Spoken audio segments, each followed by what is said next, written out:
Tahukah Anda, tidak semua kisah perjuangan kemerdekaan tercatat dalam buku sejarah. Ada sisi lain yang jarang dibicarakan, sisi penuh misteri, gaib, dan tak kasat mata. Sosok Panglima Besar Jenderal Soedirman adalah salah satunya. Lahir di Purbalingga, 24 Januari 1919, Soedirman dikenal bukan hanya sebagai seorang pemimpin, tetapi juga sebagai pribadi yang memiliki kekuatan batin yang luar biasa. Sejak muda, ia rajin berpuasa, berzikir, dan menyendiri di tempat-tempat sunyi. Banyak cerita beredar, beliau sering mendapat bisikan gaib dan penglihatan dalam mimpi sebelum mengambil keputusan penting. Ketika agresi militer Belanda II meletus pada 1948, tubuh Soedirman sebenarnya lemah. Penyakit paru-paru membuatnya nyaris tak mampu berdiri. Namun dengan kekuatan tekad dan sesuatu yang diyakini sebagai daya gaib, ia tetap memimpin perang gerilya di atas sebuah tandu.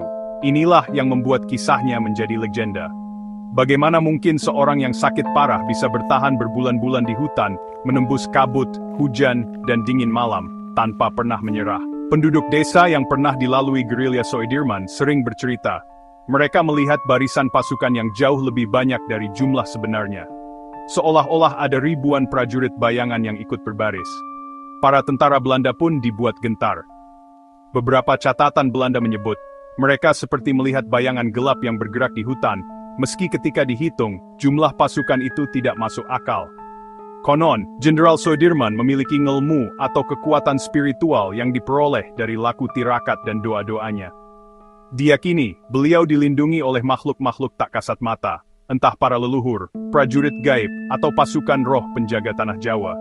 Masyarakat Jawa bahkan percaya, gerilya Soedirman tidak hanya berlangsung di alam nyata, tetapi juga di alam gaib. Setiap kali pasukannya bertempur, ada peperangan lain yang berlangsung di dimensi tak terlihat, di mana bala tentara tak kasat mata ikut melawan Belanda. Yang lebih menyeramkan, setelah wafat pada 29 Januari 1950, cerita mistik tentangnya tidak berhenti. Banyak tentara dan warga sekitar Yogyakarta hingga Banyumas mengaku pernah melihat penampakan seorang pria kurus dengan seragam militer, berjalan pelan di tengah kabut malam. Beberapa bahkan bersumpah melihat sosok itu duduk di atas tandu, diusung oleh bayangan prajurit tak berwajah, lalu lenyap begitu saja. Ada pula kisah dari para peziarah makamnya, yang tiba-tiba mencium aroma bunga melati di tengah malam, padahal tak ada satupun bunga di sekitar. Aroma itu dipercaya sebagai tanda kehadiran arwah sang panglima. Maka tidak heran, banyak orang percaya bahwa roh Jenderal Soedirman tidak pernah benar-benar pergi. Ia diyakini masih mengawasi negeri ini, menjaga tanah air dari ancaman, bahkan dari dunia lain.